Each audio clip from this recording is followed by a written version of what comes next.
Let's talk hypertension. What's the worst case scenario of hypertension? Stroke. Okay, so let's prevent that, shall we? All right. All right.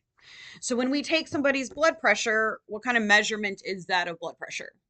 Direct, indirect, indirect. Okay, because it's really on the outside, it doesn't give us a really good indication of what's going on inside the body.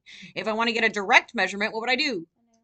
You can either do an art line or you can do a pulmonary artery catheter. Yes, if I want to go actually inside and see what the blood pressure looks like. Okay. Okay. So on top of it hurting the brain, what other organ is notorious to be hurt by hypertension? The kidneys, right? And that causes what type of kidney injury? Intrarenal, right? Because that's a malignant hypertension. Because remember, it blows open the doors of the glomeruli. Yes? Okay. So hypertension can cause chronic kidney disease. It's one of the two leading causes. Yes. So brain and and it could also harm the heart over a period of time because it can wear out your coronary arteries, leading to heart failure, right? Because if you have high pressure that's going through your vessels all the time into your muscle, it will eventually ruin your muscle. Are y'all with me? All right. There's stages that you need to know if you go to some schools. So normal, we know we'd like under 120 over 80. Yes? Okay. Pre-hypertension, now they consider 120 to 139 over 80 to 89. These numbers are going to change every semester. So if it's different on your PowerPoint, no, it's on your PowerPoint. These are the most current, what I could find. Okay. So they're basically just giving you stages. You'll probably have one test question on it. Don't spend a ton of time on it. Okay. But it's just telling you like how to diagnose the patient, which I wouldn't do. All right, so you know hypertension can lead to stroke and kidney disease, yes? All right, you can also get heart failure and you can get retinopathy. What's retinopathy? All right, so the pressure behind the eyes is so high, it's going to lead to what? Blindness. No big deal, just you're blind because the pressure just blew out your eyes. Okay? Okay. There's two types of hypertension, primary and secondary. And this is for all of nursing school when it's a primary disease. What does it mean when it's primary disease? You just have it. Okay. And we're like, oh, I don't know. I don't know how to fix it. Let me give you some drugs to try. Okay. And that's 95% of all cases. So, okay. And then secondary is due to another disease. Like if a patient's in kidney failure, obviously they're not peeing very much. That's going to lead to hypertension, right? So in secondary, we would treat the secondary cause. This is so fun. I'm having a good time. All right. So with hypertension, it starts out with some kind of genetic predisposition, right? Like either you're going to have high blood pressure or you're not. In my family, we run low. Like I would take my blood pressure every time I go to urgent care because literally y'all it's like 90 over 60. So you might have to code me and y'all don't really know what to do. So I'm a little afraid. All right. So genetic predisposition. Okay. Plus your salt intake. Okay. So if you have a really high salt intake, and that's really table salt. Didn't we talk about table salt before? I've never talked to you about this before. Okay, so in table salt, it's the same with Parmesan cheese, by the way, just in case you're wondering. They allow a certain amount of sand particles and glass particles to be included without you getting in trouble with like the FDA. Okay, so when you have regular, like I'm talking like go to Kroger's, buy like table salt. Okay, it has little pieces of ground glass in it. Okay, because it's not the salt that's bad for you necessarily, right? Like we have to have salt to survive, right? That's the only way that fluid can get into cells. So this is another cholesterol issue, right? Like everybody makes cholesterol so bad, everybody makes salt so bad. No, you have to have it. Okay, so much, you know, I drink salt water. It's beach water. Okay. So you should put a little bit of Celtic salt in your, yeah, either pink Himalayan or Celtic salt in order, because you have to have salt to survive. But normal table salt, like the crappy salt you can buy, it has little pieces of sand and ground glass. So when you drink it and it goes into your blood vessels, think of what those little pieces of glass are doing inside your blood vessels. They're causing little micro abrasions, right? And so how does your body seal up your vessels when it's injured? Well, it does do that too. Something's wrong, right? I talked to I think this was yesterday. Maybe this wasn't even y'all. Did we talk about cholesterol yesterday or day before yesterday or something? Right. So cholesterol is a little waxy substance that like, you know, seals up. So it's going to send out cholesterol to those areas. So we get high cholesterol. That's how hypertension, high cholesterol go. And then as a medical community, how do we treat it? We give them medications to decrease the cholesterol, which basically is going to decrease. Yeah, it's bad for the liver. And then it also is decreasing the substance that seals up your vessels. Okay. So that's why statins actually have an increased risk of coronary artery disease. And they're like, oh, we can't find out why. Well, I will tell you. Okay. So anyhow, that's the deal with salt intake. So if you're taking just regular table salt, that's usually what is happening. Are you with me? Okay, then there is, in patients, there is a salt sensitivity in some people that is genetic, okay, meaning like they just kind of overreact to salt. And honestly, I still think this is table salt. But I gave you the risk factors for that. Like if you're obese, if you're African American, if you're elderly, have diabetes or CKD, they're going to be a little more sensitive to salt because their body fluids are not going the right way. Plus, when we have obesity, when you have diabetes, when you have CKD, you are overproducing what hormone? Cortisol, because your body's like, something is very wrong. What does cortisol do to your fluid? It causes fluid retention. Okay, so round and round the circle we continue to go. And then your problems are going to keep getting worse and worse and worse. What does cortisol do to your blood sugar? It increases it. That's why diabetes and hypertension go hand in hand. This is not really a diabetes and hypertension issue. This is a cortisol issue, right? The underlying issue is cortisol. Because if we could fix your cortisol, you wouldn't have fluid retention. So your blood pressure would go down. You wouldn't be overproducing sugar. Your sugar would go down. Do y'all see what I mean? All right. So you have those three things that happen, and then that tells your RAS system, okay, it's going to alter the RAS system. What's the purpose of the RAS system? It maintains blood pressure, right? Which would be really nice. But it gets confused with the RAS system because even though you have a lot of extra fluid, a lot of it goes into the third space. So your body's like, oh, we need fluid. And then it activates your RAS system and it just keeps going and going and going. And then you keep retaining more and more fluid. Then that tells your body, and then you make more cortisol and then you have more fluid retention. And we just can't seem to get a hold of it. Okay, so they just keep giving you medicines to treat the symptoms instead of treating the underlying cause. What's the underlying cause of all of this? High cortisol levels. So what do we need to do for these patients? So support their adrenals, right? This is a cortisol issue. You understand what I'm saying? Okay. When the RAS system gets activated and your cortisol is activated, your sympathetic nervous system gets activated, telling you, leading to more stress, more anxiety, and then the cortisol continues. Are we clear? Okay, where does cortisol put body fat? Around the abdomen, okay? And that is one of the things that is in metabolic syndrome, right? Metabolic syndrome includes what? What are the 5 things in metabolic syndrome? Well, yes, but it leads to something. There's 5 things in metabolic syndrome. Do you know what I'm talking about? Metabolic syndrome. So what metabolic syndrome is it is a syndrome that tells me you in trouble. Okay. It is 5 symptoms. If a patient isn't like 100% like I can diagnose you with diabetes, okay, because your blood sugar hasn't been high enough over a long enough period of time, then they will diagnose you with the symptoms instead of the disease. But if you diagnose somebody with metabolic syndrome, you are basically saying you are a hop, skip, and jump away from hypertension, diabetes, and a heart attack.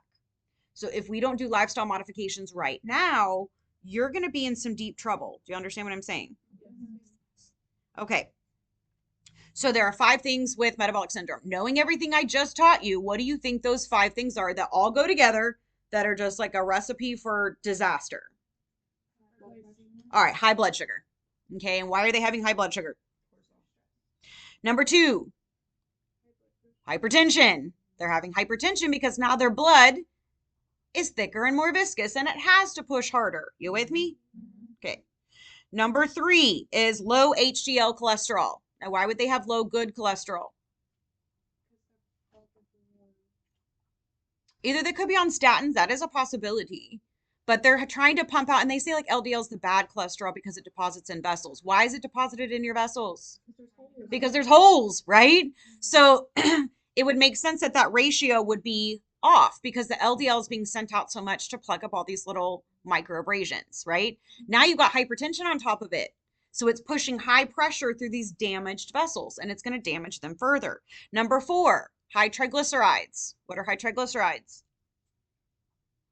What are triglycerides? It's a type of cholesterol. It's a fatty acid, right? So again, your body is desperately trying to fix itself through this cholesterol. And then we just say, let's decrease the cholesterol instead, right?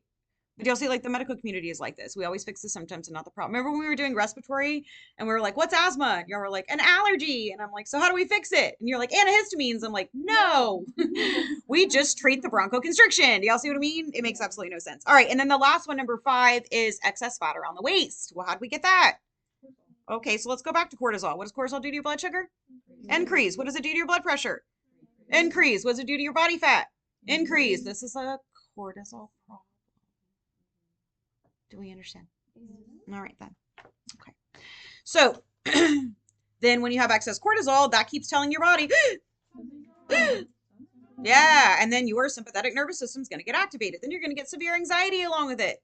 Yeah, what a day to be alive, huh? All right, so what does that lead to? Well, if you are pumping out sugar all the time, your pancreas is having to pump out all the time. Don't you think your pancreas is going to get a little tired? Right. So, and your cells are tired of seeing that shit, right? The same person opens the door all the time. It's not going to, I done saw you already. Okay, look, I'm not opening the door for you anymore, right? So your body's going to get insulin resistant because it's tired of the cell door opening all the time. Like it just wants to sit at home. And leads to type 2 diabetes because they get hyperinsulinemia first, right? Too much insulin, but their insulin doesn't work very well because insulin's tired too, right? It's tired of being pumped out all the time. All right, that will lead to endothelial cell dysfunction. What does that mean? Your cells are tired, okay? They don't want to open the door no more, okay? That leads to something called endothelin, which causes vasoconstriction. Well, that made our problem worse, didn't it? Well, hell's bells, because now your blood pressure is higher, and that's going to stress your body out more, and it's going to stress out your kidneys and your adrenals, and round we go. Which will, all of this, mainly cortisol problem, if it comes down to it, is going to cause coronary artery disease because all that cholesterol that your body is trying to fix your coronary arteries is going to plug them up, right? It can lead to LVH, which is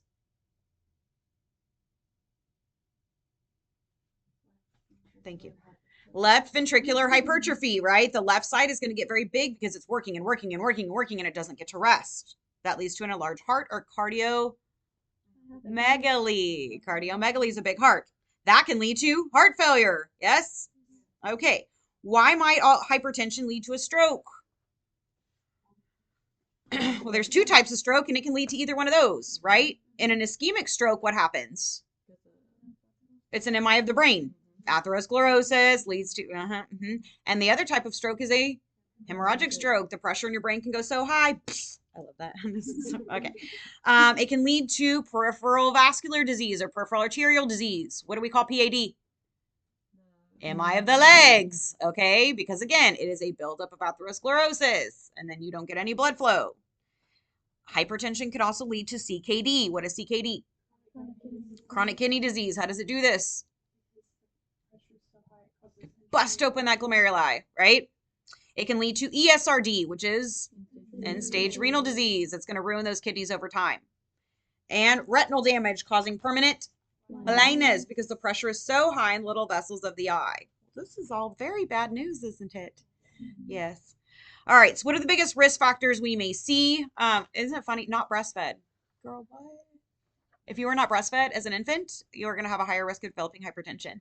I know breast milk is like the most magical thing on the planet. Okay, y'all hear me talking about this a lot. Obesity, which makes sense. Obesity puts stress on your body. It is going to increase your cortisol and blood pressure too, but cortisol causing you to be more overweight. Okay, diabetes, family history. These are all like pretty you were given. I'll only talk about the ones that you're like, oh, that's shocking. Older age, hyperlipidemia, African American or Hispanic, high salt diet, smoking. Now, this is interesting. So mostly like overall, if they're looking at overall, the older that you are, the more likely you are to have hypertension, unless, well, you're just a dude. Dudes will start under 55. That's usually a genetic predisposition. And men overall just tend to have a higher salt diet, which I find kind of weird too. Lower socioeconomic status. We've talked about this one before because of the diet, right? It tends to be more processed foods, sedentary lifestyle, alcohol, women that are over 55, that wild, okay? If you had a low birth weight, so if you were a preemie, you're at risk of developing hypertension later on in life. Were you a preemie? Oh, your face. Okay, because your face looked like, damn. Were you breastfed? Nope. Oh, well. Okay. If you have a history of depression, why would that cause hypertension? That's going to increase your cortisol. Ain't this something? Cortisol is the basis of all the things. I know. And round we go. All right. Well, let's diagnose this patient. All right. Remember, you never diagnose hypertension off of one because people get real nervous when they come into the doctor. Okay. I had some dude that came in. I don't usually see adults, but sometimes they make me do that. And he came in and he was like, oh, yes, I have anxiety and I have white coat syndrome. So I'm just going to let you know my blood pressure is going to be high. It's high anyway. But he was 220 over 105. And I was like, sir, could you please go calm down and come back later? He did. It didn't work out. So I had to send him with a home monitor because it was like, So we don't want to diagnose them, because then what happens when I send them home? Like, what if I diagnose that? Oh, you have hypertension, right? Send them home on a beta blocker. Yeah, I'm going to bottom him out. Yeah. So usually have to have at least 3 readings on 3 separate occasions in order to say you definitely have hypertension. Okay. So here are the labs that we're going to run to see what's going on with your patient. I'm going to give you a lab and you're going to tell me why I'd run it. Let's do it. A UA. Oh, that was a bad start. Well, if you've busted open the glomeruli, just the UA, just the urinalysis, the dip. Yeah, because you could look for blood or protein, because when your kidneys are busting through the glomeruli, you may see trace of blood and you may see protein, because protein's not supposed to come out of those doors, right? But if I busted them open, you may see protein coming through. And you may also see protein if we've already had kidney damage, right, from high blood pressure. You with? All right, a BMP. What's a BMP? Basic metabolic panel. What am I looking for? Stop that. What? Y'all, BMP is just electrolytes, right? Oh, okay. So, sodium, potassium, chloride, because those are the ones usually that the kidneys get rid of. So I'm going to see kind of how we're doing on electrolytes. You with? Okay. BUN and creatinine. We're looking at kidney function to see if we've already had decreased kidney function. CBC. We could look for an infection. That could cause a little bit of hypertension at first. But if they have kidney problems, the hemoglobin and hematocrit, because the kidney makes erythropoietin. All right. Creatinine clearance. What's a creatinine clearance? It is a test of kidney function. We do a 24-hour urine, right? That's when you collect in a jug. You have to collect it all the time. Y'all with me? Okay, so I'm looking to see how are your kidneys able to filter out creatinine. Serum glucose, diabetes, or metabolic syndrome, okay? I'm going to run an FLP.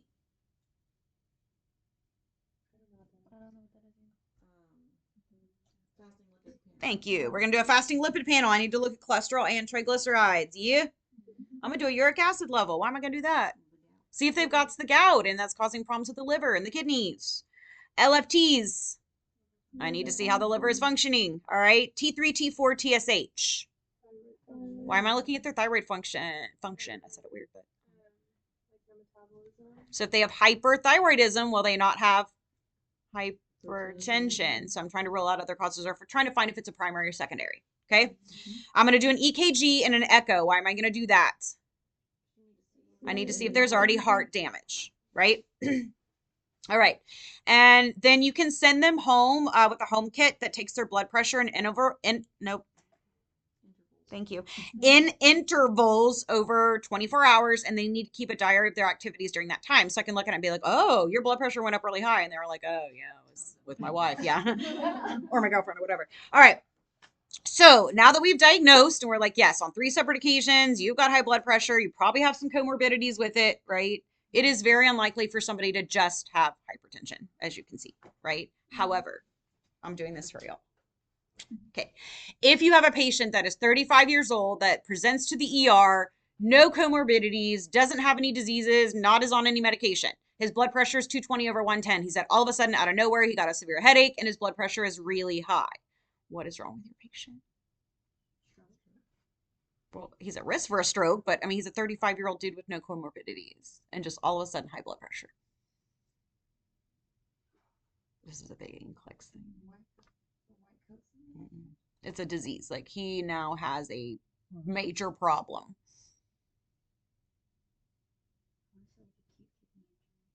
Why? From what? He doesn't have any problems. This is a good typical presentation. You know how I always do like typical presentations, like old male white smokers, AAA. Like, this is a good one for testing. Y'all might also see it in like a ATI. No one? All right, so if you have a person that comes in, they're young, or they don't have to be young, but mostly they're young, and they have very like stroke level blood pressure with no other comorbidities. We're not on medicines, nothing is happening, okay? It is something called a pheochromocytoma, okay, which is a tumor on the adrenal glands, all right? It causes your body to overproduce and to shoot out a bunch of catecholamines, which is going to cause you to release That's epi and norepi and cortisol and aldosterone, all of which raise your blood pressure.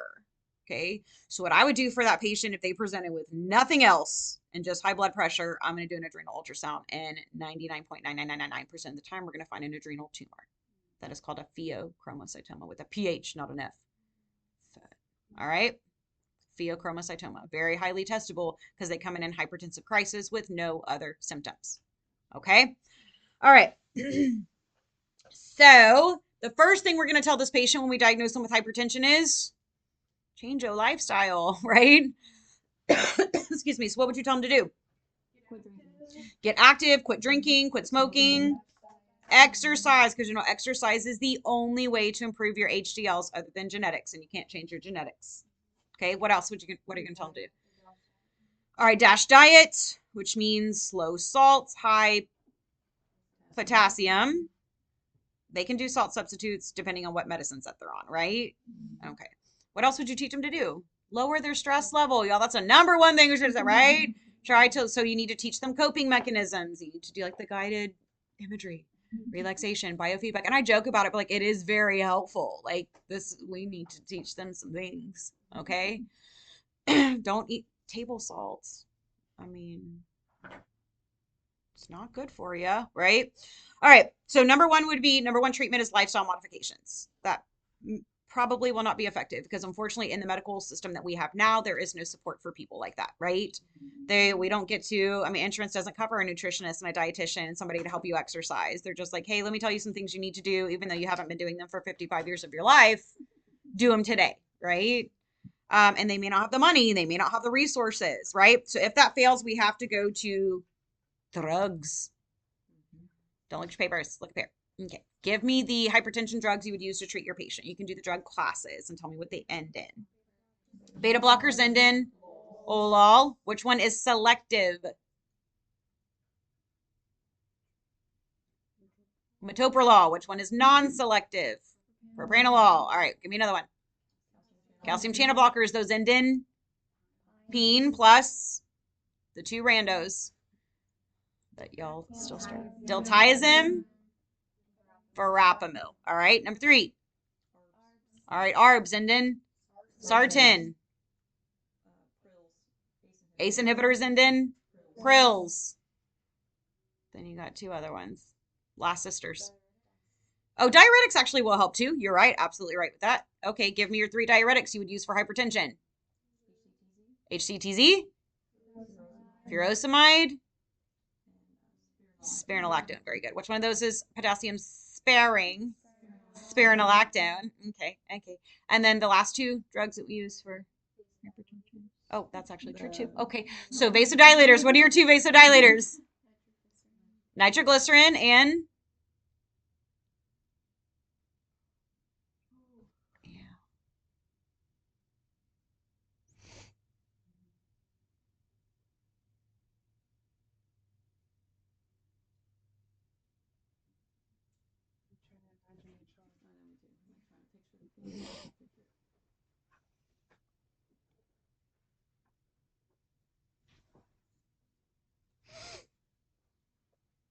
it starts with an H.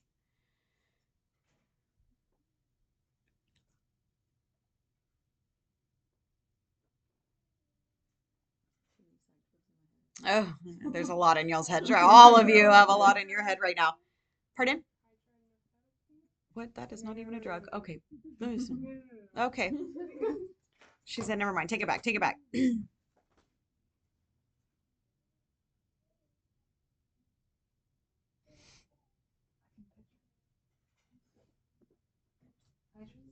Hydralazine. Hydralazine is the other one. And then don't forget we got clonidine.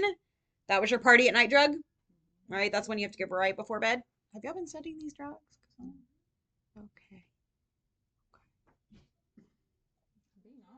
I appreciate that. A lot of those drugs are going to be on this test too. So, okay. All right. So let's teach these patients what to do, right? So we're going to put them on a low sodium diet, decrease their stress, manage their diabetes, BMI less than 25. Tell them don't smoke, don't drink. We tell them to decrease their cholesterol in their diet. Okay.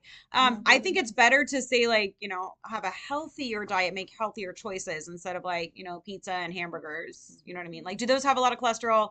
Yeah. Should they decrease those kind of foods? Yeah. But just saying, putting them on low fat, low cholesterol is not going to completely do the trick, but you'll understand to pick that for an exam. Yes.